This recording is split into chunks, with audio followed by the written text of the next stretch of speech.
Hey, what's going on, everybody? Welcome back to the channel. Today on this episode, we are storm chasing a little bit. We got out here on the lake and we've got a storm cell that's coming through. So we don't want to fish during the storm. That's one really important thing that I want to say right off the bat, is that I do not suggest fishing in a storm. Lightning is a serious issue, and when I was younger, I didn't take it as seriously, but nowadays I know how important it is to stay out of lightning. So that's the first thing I need to mention. But what I wanted to talk about today was how good fishing can be before a storm comes through. So that low pressure system that's coming through, and as long as you can get off the lake before the storm gets there, you know, it can be a really good fishing opportunity. You can catch a lot of fish. So I'm going to go through some of the things that some of the reasons why fishing prior to a storm is really good sometimes, and how I approach it, and also how I approach when the storm passes, those post-frontal conditions. So let's get right into it. All right, so we're going to stay pretty close to where we launched the boat on this lake right now, because I definitely don't want to get stuck in the storm. So we want to be close to the ramp, because I'll probably just hang out in the truck when it passes. But like right now, I'm pretty excited. I'm pretty amped up, because this is a really good time to catch fish. And there's a lot of things that go into the activity level that seems to be consistently increased prior to a storm.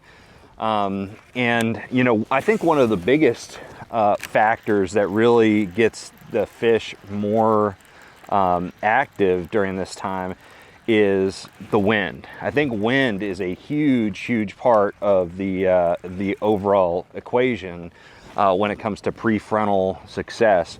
You know, wind just it tends to really just turn everything up. Gets the bait fish more active. It condenses the bait fish on like wind-blown sides of the lake, like we're fishing right now. There's a lot of things that go into it. Another thing that I think also is very similar to the wind is the overcast skies. Overcast skies also reduce visibility, just like the wind turns up the water and reduces the visibility. The overcast skies, even if it's a really clear lake that doesn't you know, get turned up too much, and the visibility doesn't lower all that much because the wind isn't turning up all kinds of sediment and silt and stuff like that, it's still going to lower the visibility for those fish and allow you to fish more reaction style techniques. Like right now I'm throwing a chatterbait, and a chatterbait is, I mean, before a storm is coming through, this is a really good time to throw a chatterbait. On this particular lake, we've got like a mud line on the shoreline. I know we had a storm prior to this storm that really, you know, the rain ended up washing a lot of mud onto the shoreline, so the overall water clarity is down from that, but also the wind turning everything up.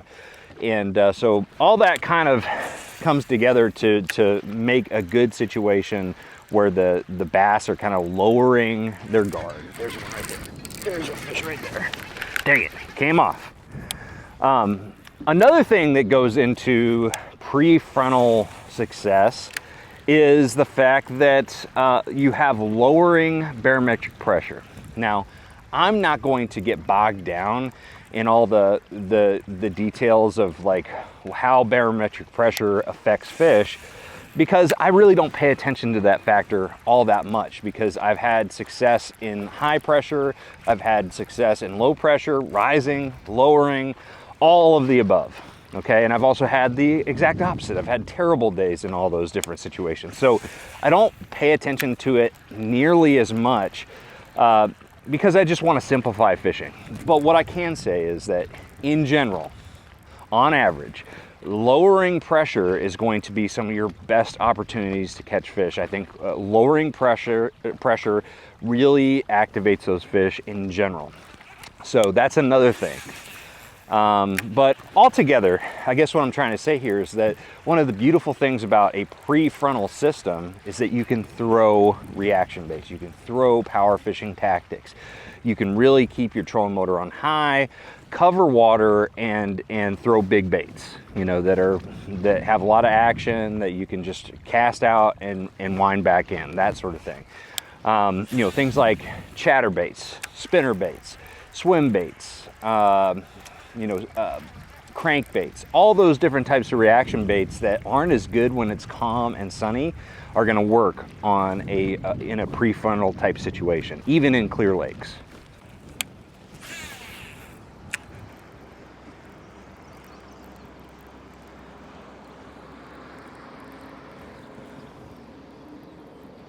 There's a fish. There's a fish. Not a big one, but he crushed that jackhammer, man. I love throwing that dirty white jackhammer with that gold blade in this type of situation. Real small one, but yeah, I mean, during the pre-frontal time period, you know, prior to the storm arriving, you can use all types of reaction baits, like I said, but after a front passes through, that's kind of one of the toughest scenarios in bass fishing overall, is post-frontal conditions, okay? And what happens during that time period is that the bass, you know, instead of having low visibility and lots of wind and all those different things that are activating the activity of the fish, you've got high visibility, so high bluebird skies. Usually there's less wind. Sometimes you got lots of wind post-frontal, but generally you have those sunny conditions, okay? And then the pressure just skyrockets, so you've got high pressure, okay? All those things combine into tougher fishing. And most of the time, you just can't use the same type of tactics you did pre-frontal. You can't throw the chatterbait as much anymore and catch fish. You got to slow down with finesse tactics, lighter line, things like drop shots, Ned rigs, you know, shaky heads, those sort of things. And you don't necessarily have to go finesse, but a lot of times you have to be more deliberate. You have to slow down. So it could be that you're fishing a larger Texas rig worm, like a mag fatties or something like that, or you're flipping and pitching heavy cover, because a lot of times when the pressure is high and you got those clear bluebird skies, you got to go in after the fish because they dig into cover. You know, if there's a lot of thick vegetation, you're probably going to have to tie on a big weight, a big punching rig, and go in after those fish. So it is a very, very different experience in post-frontal conditions than it is right before the storm. And that's the whole reason for this video, is just to kind of highlight how good before the storm can be versus after the storm. All right, so my final thoughts on this, you know, have to do with during the storm. Now, you know, if it's actually a storm with like lightning, thunder, that sort of thing, or real dangerous winds, just stay off the water. It's really not worth it, man. And in fact, you know, when it comes to lightning, not only am I scared of lightning, but the bass do not respond well to lightning a lot of times. So I've seen it, especially during the spawn, like it is a very common occurrence. If you have a lightning storm, a lot of fish will leave the beds. You know, they'll actually completely vacate the beds. Not always, but a lot of times, like, that's a big factor.